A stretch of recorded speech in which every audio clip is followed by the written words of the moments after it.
Absolutely. Once again, $300 ticket. Good morning. At this time, we'll call to order the Board of County Commissioners meeting for Thursday, January 25. Will the clerk please call the roll? Commissioner Schaefer. Here. Commissioner Allen. Here. Commissioner Glick is absent. Commissioner Osterhaus. Here. Commissioner Ashcraft. Here. Commissioner Brown. Here. Chairman Eilert. Here. We do have a quorum present. Would you join with me in the Pledge of Allegiance? I pledge allegiance to the flag of the United States of America and to the republic for which it stands, one nation, under God, indivisible, with liberty and justice for all.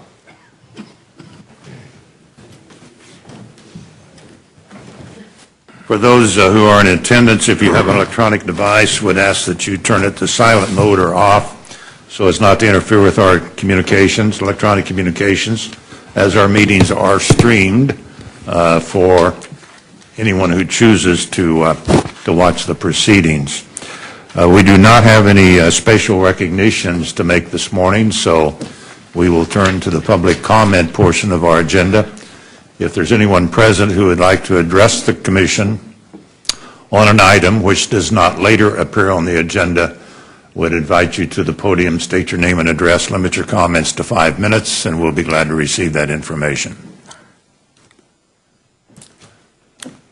Mr. Raby. Good morning. Tom Raby, 17513 West 113th Street. That's Olathe, by the way, as you needed to know. I was going to talk about the cost of and the kind of pitfalls of maybe putting a new county manager in place one of these days, but I'll save that. I found a new source of information, maybe not totally encompassing, but a good source of information. And you can just put it in your search engine, Shawnee Mission Post. It's kind of an online newspaper. And even though it advertises itself as all things within the 435 loop in Johnson County, it addresses a lot of things that are outside the 435 loop, so we could all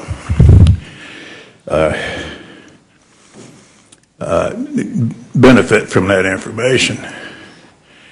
And for those who don't know, and I constantly hammer on this, inside the 435 loop is not even 25% of Johnson County geographically, so there's a lot more of us out here than that.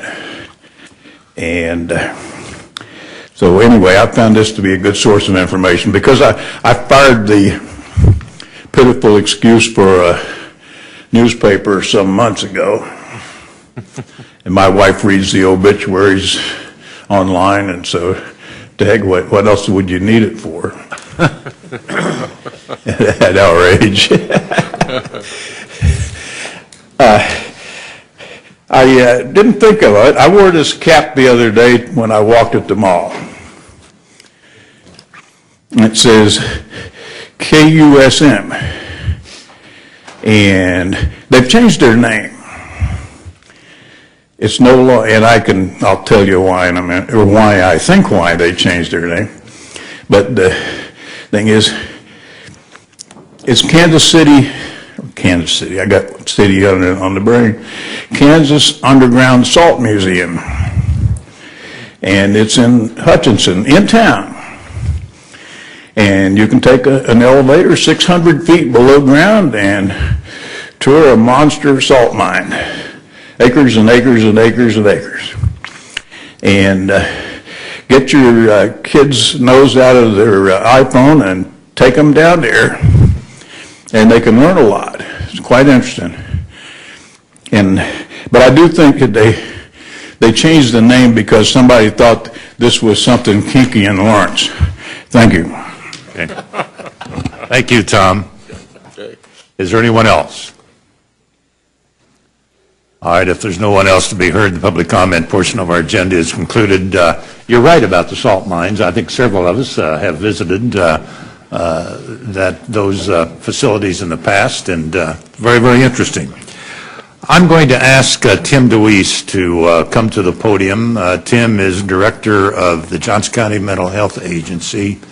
There's been some unfortunate circumstances in our community in the last week, and I wanted Tim to reemphasize the services that are available from our mental health agency and cooperative efforts that are ongoing. Tim? Yes, thank you. So, Tim DeWeese, Mental Health. I appreciate you asking me to come today. In light of a number of tragedies in Johnson County over the last several weeks, and including a number of suicides, I think it's very important that we just remind everyone that of the resources that exist within Johnson County. Johnson County Mental Health Center stands ready to assist anyone in need of help. And I want to provide a few numbers. First, the National Suicide Prevention Lifeline, which is 1-800-273-TALK. That's 1-800-273-8255. And for those young people that may be listening, or for the parents of young people that may be listening who don't call but text, you can text the line at 741-741. So you can both do text message as well as call. And then for Johnson County Mental Health Center particularly, we have a 24-hour line that is manned by 2 clinicians 24 hours a day, and that number is 913-268-0156. So I would just encourage anyone that's needing help overcoming these traumatic events or having difficulty themselves to please reach out for help. Thank you. Tim, I know that you've also reached out to the school districts. Is that right? We have. Yesterday morning, we were contacted by the Shawnee Mission School District, and so we spent the day, several of the staff spent the day at Shawnee Mission. We are currently, actually it's going on right now, doing a presentation to the student body about how to deal with traumatic events and also then how to seek help. And that's a little bit different for young people, so we tailored it to that crew. And then tonight we'll be meeting with the parents of that school district, anyone that wants to attend at Shawnee Mission Northwest at 6:30. And we'll be doing a brief presentation over the signs and symptoms regarding traumatic events, what to look for, and then how to respond. As well as then how to seek help if those things don't go away in short order. So we'll be doing that with the parents tonight as well. Okay. Well, Tim, thank you very much. Thank you. I appreciate those comments. And again, just reemphasize, there are a wide range of services available through our mental health agency. And remind me, even though we receive private pay, if there are individuals who don't have that capability, we still stand ready to assist them. Absolutely. Anyone in acute crisis that is needing assistance, we're not going to look at payer source. We're going to take care, get them safe, assess the need, a level of care, and then get them connected with the right resources. So regardless of ability to pay, regardless of insurance, if someone's in crisis, they can contact us. Okay. All right. Thank you very much. Thank you. Thank you. I do have several notes for the record this morning, and just a notification of the documents that I will be signing. Number one, a full release of easement for the Consolidated Main Sewer District due to the removal of sanitary sewer line in the vicinity of 95th Street and 96th Terrace, and a partial release of easement in the vicinity of 95th Street and 96th Terrace, both in the city of Lenexa. Also, a partial release of easement for the Consolidated Main Sewer District due to the removal of sanitary sewer line in the vicinity of Shawnee Mission Parkway and Craig Road in the city of Merriam, and a partial release of easement for the Consolidated Main Sewer District due to the removal of sanitary sewer line in the vicinity of 166th and Hardy Street in the city of Overland Park, an agreement with the city of Spring Hill for the public improvement of Lone Elm Road, 750 feet north of 207th Street, and finally, an agreement with the city of Merriam for the public improvement of Johnson Drive from Kessler Lane to West City limits. That concludes notes for the record. Would the clerk please read the proposed consent agenda? Item number 1, consider approving the January 4, 2018 business session minutes. And item number 2, consider reappointing Kyle Russell as the 1st District Representative to the Johnson County Developmental Supports Governing Board through August 31, 2020. Is there a commissioner who would like to have an item considered separately? Is there anyone present who would like to have an item considered separately? There being no one, it's back for the commission. Mr. Osterhaus. Move that we approve the consent agenda as read. Second. Motion's made and seconded to approve the consent agenda as presented. Will the clerk please call the roll? Commissioner Schaefer? Aye. Commissioner Allen? Aye. Commissioner Osterhaus? Aye. Commissioner Ashcraft? Yes. Commissioner Brown? Aye. Chairman Eilert? Aye. Motion carried. Moving to the action agenda, item number 3. Resolution number WD 18-002. Conduct a public hearing and consider authorizing funds for the study phase of the Nelson Complex wastewater facility and collection system plan in an amount not to exceed $2,700,000. This is a public hearing. The public hearing is open. Ms. Pekarik. Good morning, Chairman and Commissioners. Susan Pekarik with Wastewater. The request this morning is for funding for the Nelson Complex, including the treatment plant and the collection system.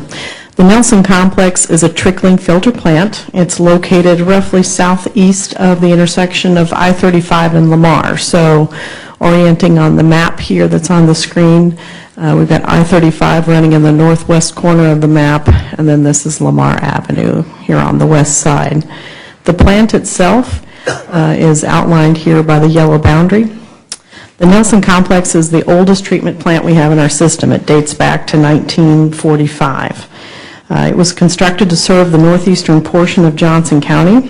I've got a map here to show you. It essentially serves 2 watersheds. It was originally built as 2 treatment plants, and we combined the outfall a few years ago. It serves the treatment plants located up here where this little pound sign is. Turkey Creek watershed is the area. Generally, Turkey Creek follows that I-35 corridor, and so that's the area that drains to Turkey Creek. On the Mission Main watershed side, these are generally areas that drain to Brush Creek and Rock Creek, and much of that flow is pumped up to the treatment plant. The treatment plant assets are near the end of their useful life, and they need to be replaced. The treatment technology is an older technology, so we have limited biological treatment capability there, similar to the Tomahawk treatment plant. In the collection system, we've identified areas of high inflow and infiltration, or high I&I, you've probably heard us say over the years. And that occurs during major rain events, and that can contribute to basement backups and to sanitary sewer overflows. The Nelson Complex is permitted through the National Pollution Discharge Elimination System, or NPDES permit program. That permit expired in 2006, and it's been administratively extended ever since. In 2009 and in 2014, we responded to information requests from the EPA. And in that report, we identified over $400 million worth of improvements that would be needed as part of addressing all of the wet weather issues that were identified by EPA. A significant investment is required in the entire Nelson service area, including the treatment plant. We really need to balance these investments with all of the other needs throughout our system. And so this funding request is going to build upon prior studies that have been completed for the Nelson service area, but also look at alternatives for how we balance those needs with the needs within the rest of our service area. It will provide recommendations and preliminary costs and schedules for the necessary improvements. We need to do all of this while keeping our rates affordable, so that will be part of the regulatory strategy that we develop as part of this plan. This project was included in the most recent capital improvement program and financial model that we presented to the board last May, and we would recommend the board approve that. I'll be happy to answer any questions. Susan, you mentioned this earlier about the useful life. It's my understanding that parts of this facility were originally constructed when, back in 1940, 45? 45, yeah. Post-World War II, World War II era, yeah. Yeah, okay. Other questions? All right, this is a public hearing. Is there anyone present who would like to address the commission on this item?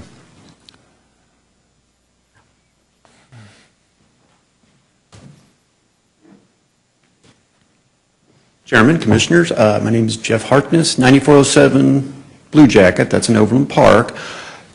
I'm up here talking today because I think it seems like we're taking on a lot of projects and a lot of expenses here in the county, and this being one of them. So maybe you can give us a heads up on how much this is going to make my rates on my wastewater bill go up?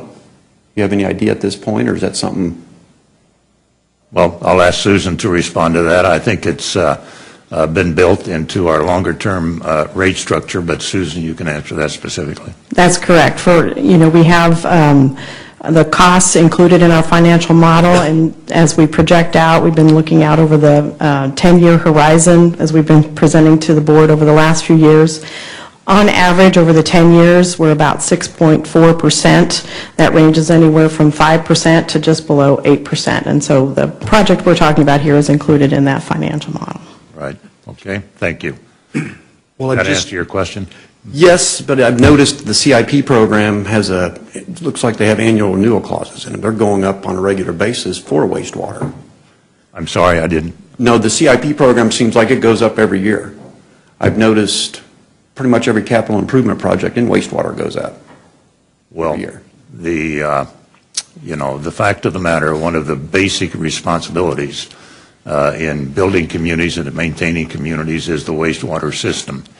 And I think all you need to do is to look across state line where attention was not paid to their systems, and now they're facing extraordinary costs. And so I think the county's effort over the decades has been to address the necessary maintenance or improvement costs so that we don't fall into that kind of real negative situation. So there won't be a fixed rate like we did with the plant that's in process now getting redone. I don't know if I can say anything about Tomahawk since it's up, but. Well, this study will allow us to determine exactly what improvements need to be made and how they'll be made, and the ultimate cost of those improvements, yes. Okay. So this may be a little bit early, I didn't know. Yeah. I noticed in one of the study sessions I went to in the past, Johnson County Wastewater has written in the charter regional fees. You got any idea when that's going to come on my bill?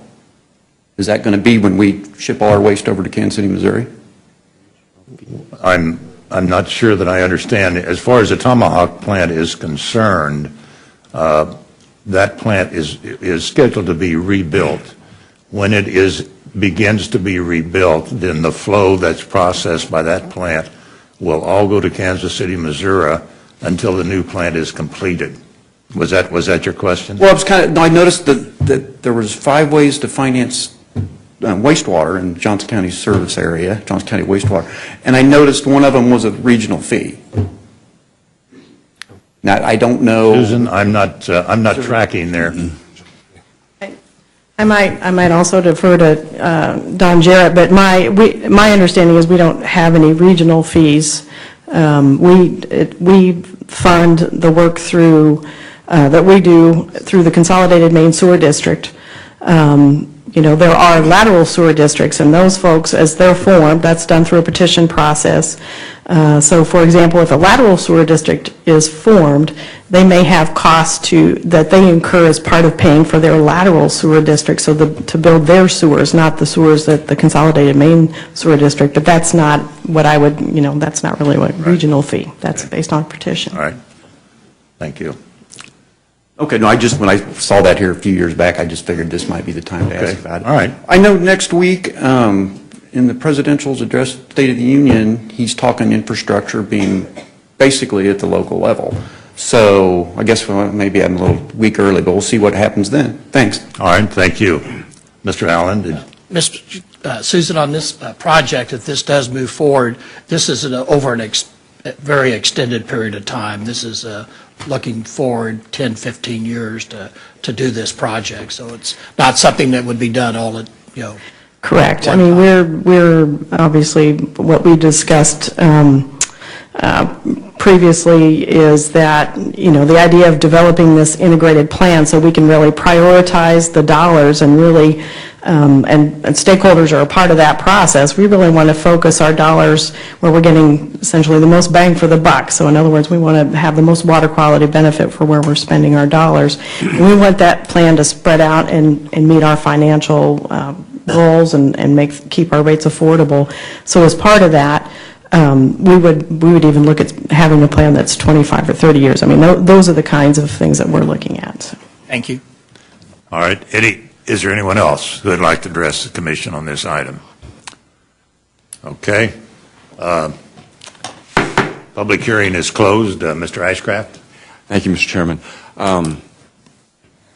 Mr. Chairman, I have to concur with Ms. McCarrick, although I would probably go a step further. I think this is long overdue given the age of the facility, and with the potential upgrades and maybe reconstruction of this facility, I think there will be a significant impact on savings, particularly for energy costs and processing costs. And I think that is built into the projected rate increases. So while there is a cost, the long-term impact, I think, is going to be beneficial both operationally and in terms of customer service. I think it'll have so I'm very supportive of this and want to see it move forward. And I think the approach of working through the past studies that have been done and trying to come up with a consolidated plan is right on target. So I commend Ms. McCarrick for that.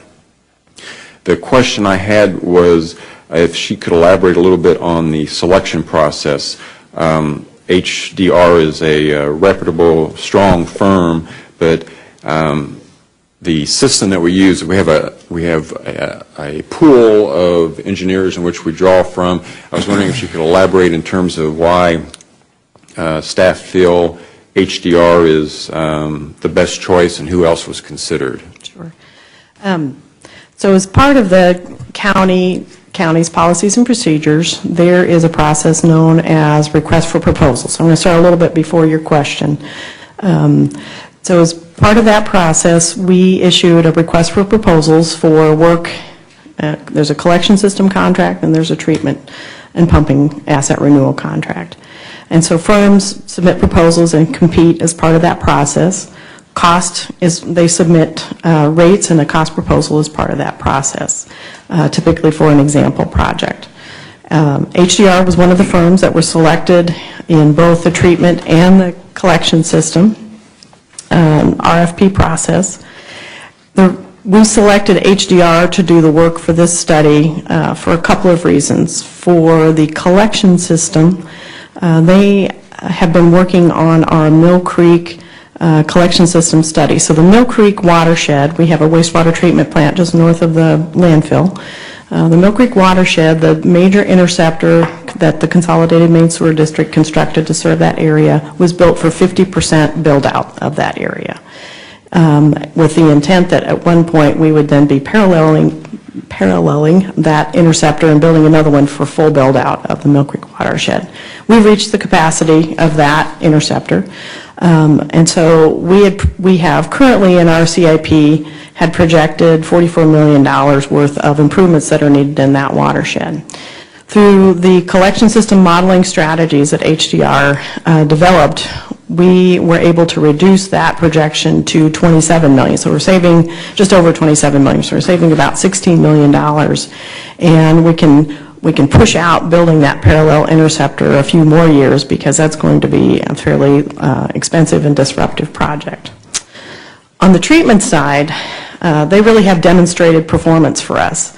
So their water quality modeler and the modeling team, they developed that water quality model that we utilized as part of the Tomahawk project to demonstrate wet weather performance, which allowed us to get the permit that we did for Tomahawk, saving us $200 million in building storage underneath a city park. So, you know, we've got that, they got that experience and expertise that they're bringing. The two need to work together, the collection system part of this study and the treatment part of this study. They have to work in concert because what we do in the collection system affects how we're going to have to treat that at the treatment plant and vice versa. And so that's how we came to the determination to utilize HDR for this project. Follow-on question, Mr. Chair. So were there no other firms that could meet that criteria? Did HDR just have the proverbial foot in the door in terms of those projects and that experience that we couldn't consider? There are other firms that might have this experience. In this case, we have that demonstrated performance. On the collection side, for example, we talked a little bit about that modeling strategy. We have worked with a firm in the past. I forgot yesterday when we were talking, that firm actually is not under contract anymore.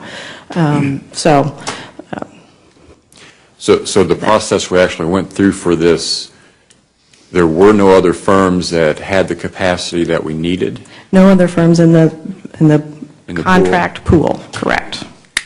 Thank you. Okay. Any other questions? All right, do I hear a motion? Mr. Schaefer. Be happy to. I move to the board that we approve resolution number WD 18-002, authorizing funds for the study phase of the Nelson Complex Wastewater Facility and Collection System Plan in an amount not to exceed $2,700,000. Do I hear a second? Motion has been made and seconded to approve resolution number WD 18-002. Any further questions or discussion? Mr. Icecraft.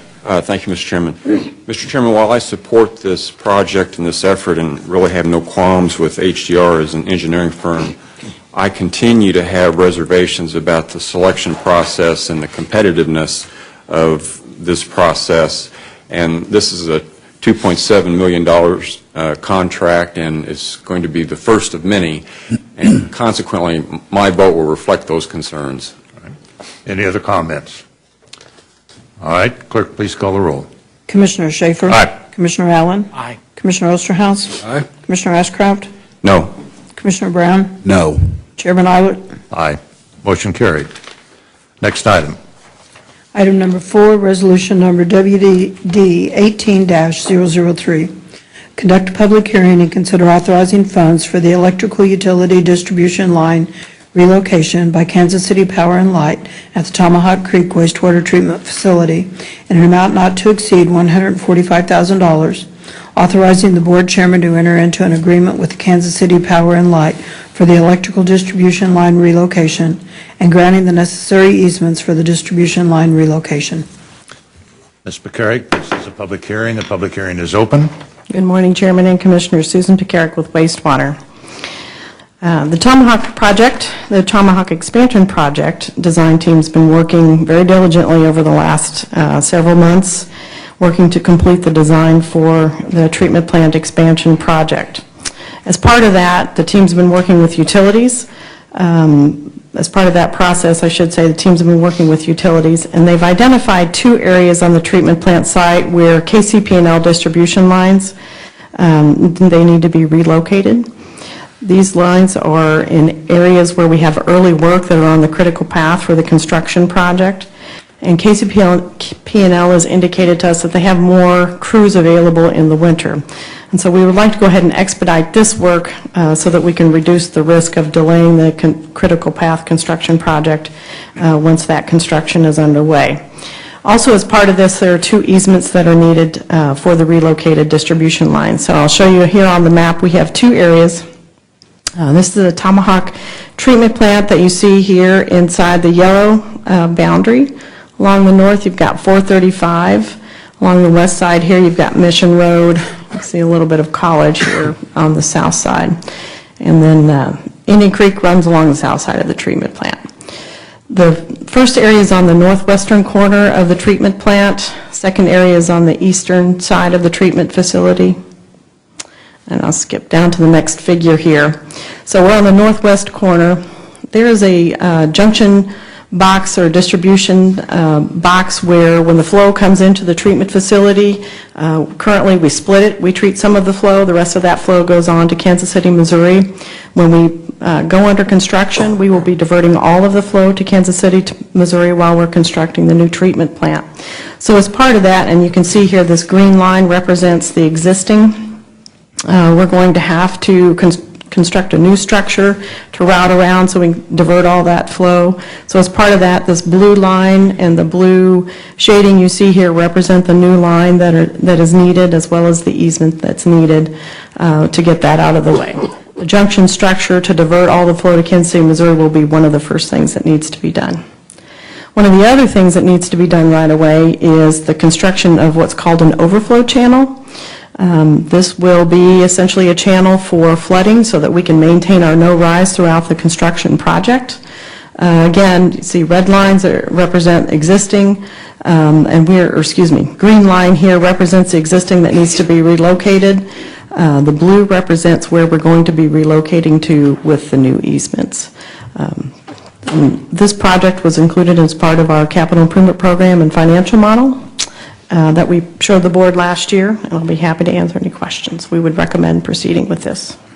Again, this is for the electrical distribution It is for, facility, as well as the additional easements, is that right? this is right, for relocating the electrical lines as well as the easements. So there's an I should have included.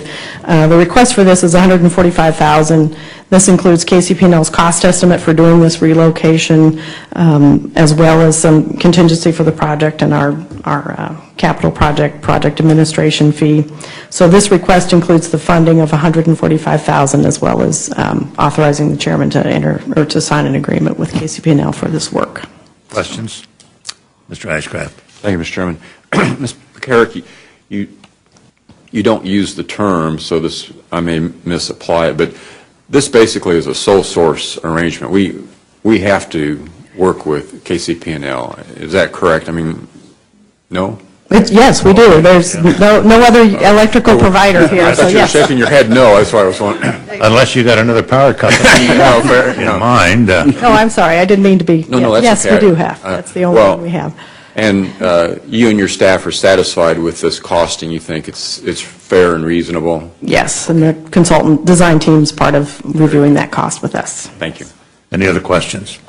All right, again, this is a public hearing. If there's anyone present who would like to speak to the commission on this item, would invite you to the podium.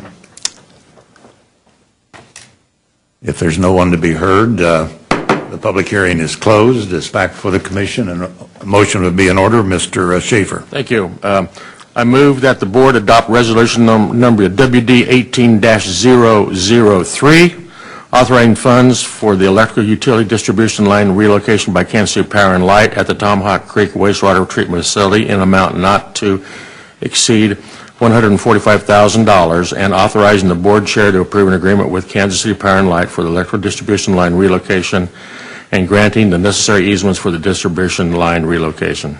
Second. Motion's made and seconded to approve the resolution as noted. Any further questions or discussion? Clerk, please call the roll. Commissioner Schaefer? Aye. Commissioner Allen? Aye. Commissioner Osterhaus? Aye. Commissioner Ashcraft? Yes. Commissioner Brown? Aye. And Chairman Eilert? Aye. Motion carried. Are there any other items on the action agenda? No, sir. All right, turning to reports and communications, Ms. Postoke Ferguson. Chairman and Commissioners, I have one item today regarding City Center TIF project plan. City of Lenexa on January 16th, the governing body passed a resolution to provide notice for public hearing for this area Tuesday, February 20th, 2018 at 7 p.m. and it's for 190 acres. The project plan is within the district that is 424 acres in the city center area. And with that, I'll stand for questions. That's the Any only item. questions? Mr. Ashcraft? Thank you, Mr. Chairman. Mr. Postlook Ferguson, I wanted to thank you and staff for being able to obtain the feasibility study. It's very helpful. I appreciate that effort very much. And I was just wondering if other jurisdictions might be interested in the results of an analysis of the impact on TIFs.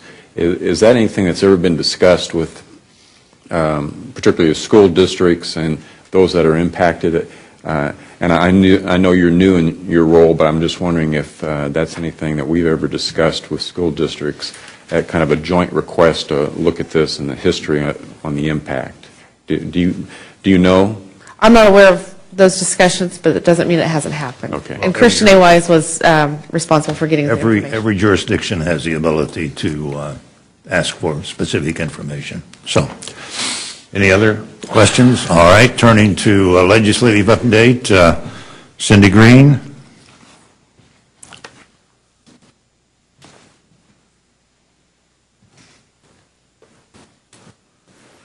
Good morning, Chairman and Commissioners. Cindy Green with County Manager's Office. I want to thank all of you that took the time out of your schedules yesterday to go up to Topeka for Local Government Day. I always think it's beneficial. We get to see our legislators here in the county, but I always think it's helpful to go up there too and make our presence known when we have those opportunities. So thank you for that. I'm going to go over a couple of bills that have had some action this week from the report that you received in your packet. The first one is in regards to transportation, which is one of our top 5 action items. Senator Skubal introduced a bill, and it's Senate Bill 285, and this bill would create a 27-member task force that would have 8 meetings across the state to understand what are our transportation needs. They would first begin by reviewing the T-Works bill, which is our program that we're in right now, and then they would have a recommendation for projects they anticipate in the next 10 years, and they would submit that in 2019. So this will be something very important that we as staff will be involved in, and making sure that we have our projects on those lists and understand what they are looking for, and also maybe have some feedback too of the importance of how they rank and rate those projects across the state. Another item that was in our action agenda item, 2.5, is in regards to the election commissioner and how their budget is handled and how their personnel policies are handled. We've had some great movement on this one. First, the Senate introduced the bill, and it's Senate Bill 299.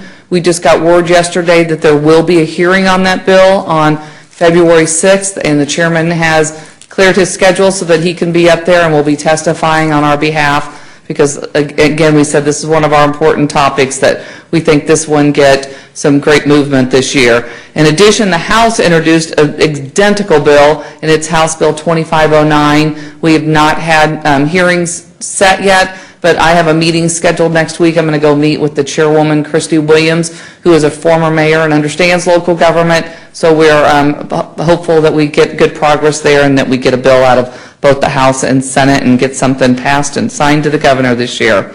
Another bill is House Bill 2058, and it's regards to suspension of Medicaid status. Currently, if someone goes into a mental or correctional institution, they lose their Medicaid status because their health care is taken care of by those facilities. So then when they come back out, it's a process to get it reinstated. So this bill would allow it just to be suspended instead of having to go through the complex issues. So that was a good thing there that would be helpful to people that we serve in both sides of that arrangement at times. Another bill is in regards to, it's a Senate Bill 298 that was going to require residential properties be equipped with fire sprinklers. So we'll be watching that one closely and weighing in. Next one, and our sheriffs was involved in testifying on this bill, and it's House Bill 2459, and it requires law enforcement departments and how they handle asset seizure and forfeiture.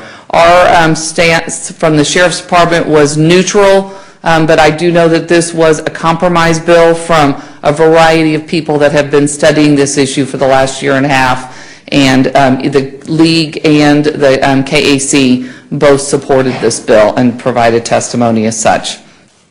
There's another bill in regards to human trafficking that the Attorney General has introduced, and it's Senate Bill 281, and we are keeping an eye on that bill because that's something, too, that would be important for us to be involved in. Let's see, those are federal bills I want to talk about in a minute. Next is in regards just to CanCare. There is announcements from several people that it looks like that bill is going to be put on hold for extending CanCare 2.0 and just keep it at CanCare 1.0 for a year and do further study and determine what would happen. A good piece that has been introduced, we had some strength in helping get this going is, because Senator Boyer introduced it on our behalf, is a carve-out for our IDD population, which we have said that does not work well the way they have the system running. So that bill would carve that population out, and we would be very much in support of that, and we'll be testifying, I'm sure, in behalf of that.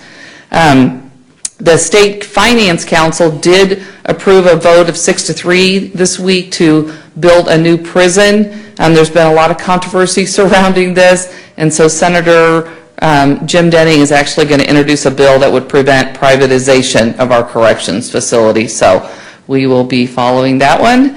And then I'm sure you have all heard that Governor Brownback was approved yesterday in the Senate, so we are just waiting momentarily to hear when he actually officially announces, and we will have the new lieutenant governor become our governor. Finally, Speaker Ron Reichman has announced there's been lots of bills and introductions in regards to transparency, that all bills coming into the House must have a person's name attached to it. They won't just allow a committee or a group, that they're going to have an individual sponsor. There are multiple bills, and we will be keeping an eye on them because there's some out there to get rid of gut and goes. There's some that, you know, if you did get your name on a bill and they did do a gut and go, if gut and go wasn't gone, that your name could be removed. So it's kind of an interesting process of things happening up there. At the federal level, I wanted to tell you we got word last night, Jim Denning Senator Denning shared this with us, that this is in regards to one of our issues, remote sales tax, that we've been hoping the state would maybe make some movement because we were tired of waiting for the federal, that the U.S. Supreme Court has accepted the South Dakota case, which is South Dakota versus Wayfair. And so that is good news, that if we could get this fixed at a federal level, that would be the best way to handle this. As this is fixed, though, we want to make sure that the distribution of the sales tax comes back as we currently have it split up. We don't want it just going to the state and then we wait to see if we ever get a piece of it. We want the formulas of city, county, and state equally divided as written in our laws currently. Finally, next week we hope to, in the manager's memo, have the federal platform for you to start reviewing. Because we're just about 6 weeks out from when we're going to be making a trip to D.C. to ask our federal delegation to look at issues. So be on the lookout for that in your packets next week, and I'm open for questions if there's any. I want to go back to the Medicaid issue and speak to the importance of that. If someone, for instance, is committed to osawatomie and they receive treatment when they go in and they're on Medicaid, that Medicaid reimbursement stops. Is that right? Yes, that's my understanding. So if the person is there for 3 months or 6 months, receives treatment and is released, it might take them 3 or 4 months to get qualified for Medicaid again, and all of that treatment is lost because they have no money to pay for medications or whatever is required of their continued success. So it is an important issue, not only from a financial, but just simply from the standpoint that a costly treatment, the benefits can be lost because of an individual's inability to continue the treatment that they need. Mr. Ashcraft? Thank you, Mr. Chairman. Mr. Chairman, I don't know if you had a chance. Last night I had an opportunity to visit with Senator Boyer about the IDD bill, and she's very enthusiastic about that, and the impact it has on the individual case management approach for that population is really is really spot on. So anything that we can do, I hope that we are able to interject ourselves, because we all know the impact it has in Johnson County. So Mr. Thompson is shaking his head furiously, so very good. Thank you. It's good news. Mr. Osterhaus. Cindy, the 27-person task force for transportation, how are they selecting members of that? I do not have the detail on that. I just got the briefing of what some of the parameters are. But I'm sure if they did it like they did in the past, that there was elected officials on there from the Kansas House and Senate, and then there's other people from across the state. But when I find that out, I'll do a little more research and see if they've actually determined that. Appreciate that. Thank you. Mr. Allen. I'm going to come back to the sprinkler system, and maybe do you know who's pushing that? And I may defer to Commissioner Brown in a second, but my experience when one of the local cities required sprinkler systems, and being in the insurance business, frankly had trouble with accidentally going off, freezing, and today's technology on smoke and fire detectors is the main thing. If you have a fire, frankly, is to get out. We've been down that road. And it would add, Commissioner Brown, several $1,000s to every house that's built in Johnson County. Can you respond to where's? I do not know where that one is coming from. That was news to me this morning when I read this report of what was introduced, so I will find that out also and find out. But I suspect it's some of our local governments that are. Mr. Brown, do you have? I don't have any background information on that, but I've been to Topeka years on end testifying in opposition to residential sprinkler systems. It's somewhere between $3,500 and $5,000 per house. The technology that exists in fire detection today is superior to what it was years ago. And my understanding from the insurance industry, Commissioner Allen, is that the water ends up doing more damage than the fire and the smoke. So that even the insurance industry is not in favor of this. This is being typically pushed by the fire suppression industry. So. Any other questions? Mr. Brown. I do. Thank you, Mr. Chairman. On the federal platform, I would like to make sure we have Sunflower Army ammunition plant cleanup as a part of that, and I have some information to share with you on that. That would be terrific, and that has been one of our top 3. So that would be great to get some additional information. Thank you, Commissioner. Thank you. Okay. Any other questions? All right, Cindy, thank you very much. That concludes our reports and communications. We do have a request for an executive session, and let's ask for 20 minutes. We have a short agenda review and a Public Building Commission agenda review. Perhaps we can begin that executive session at about 10 till 11. Be 10:50 for, let's make it 25 minutes.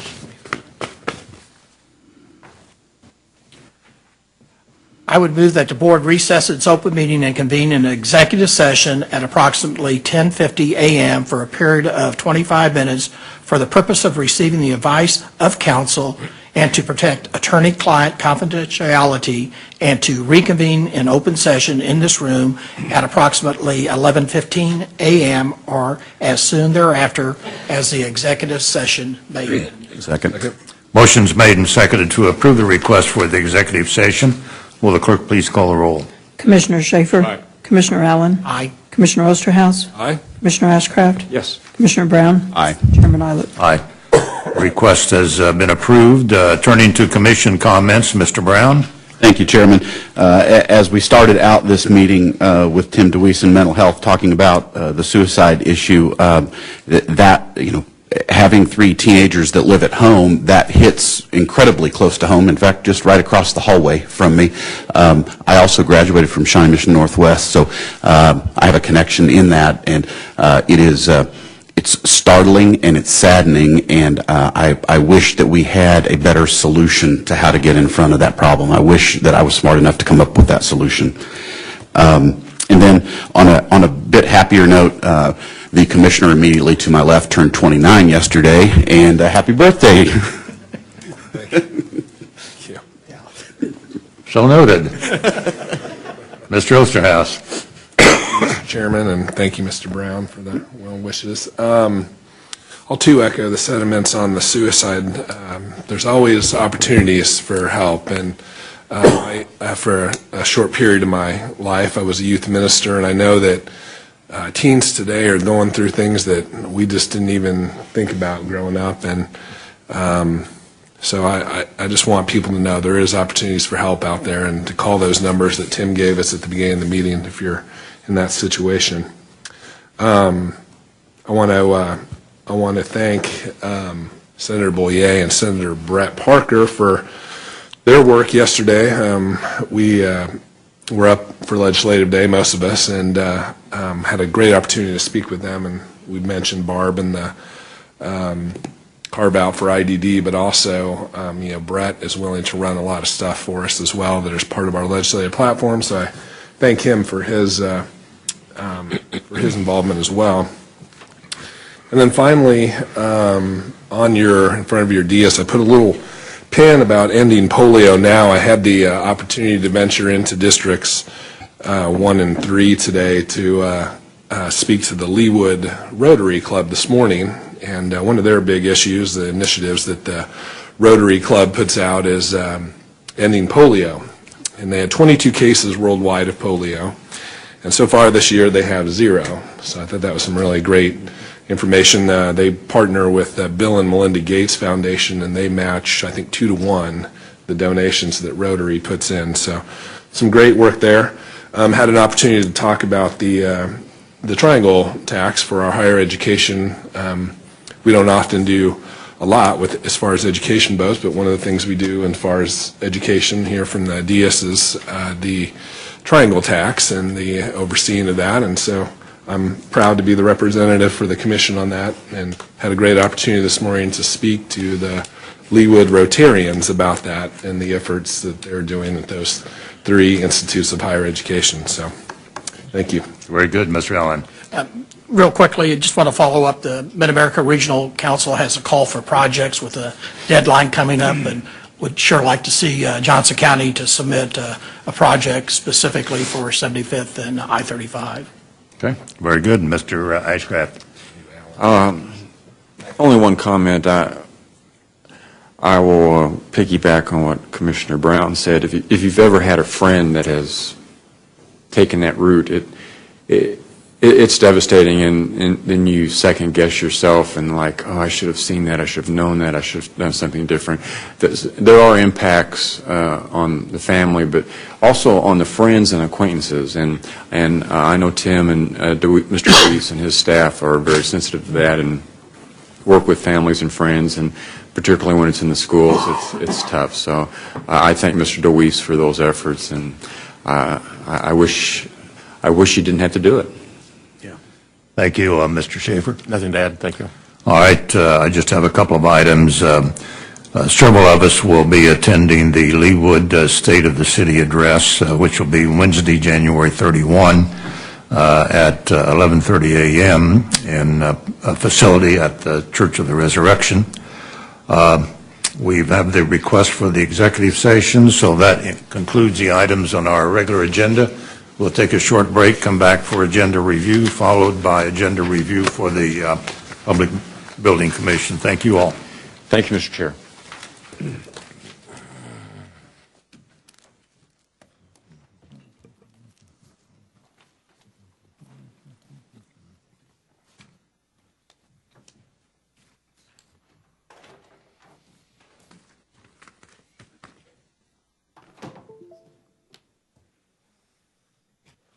So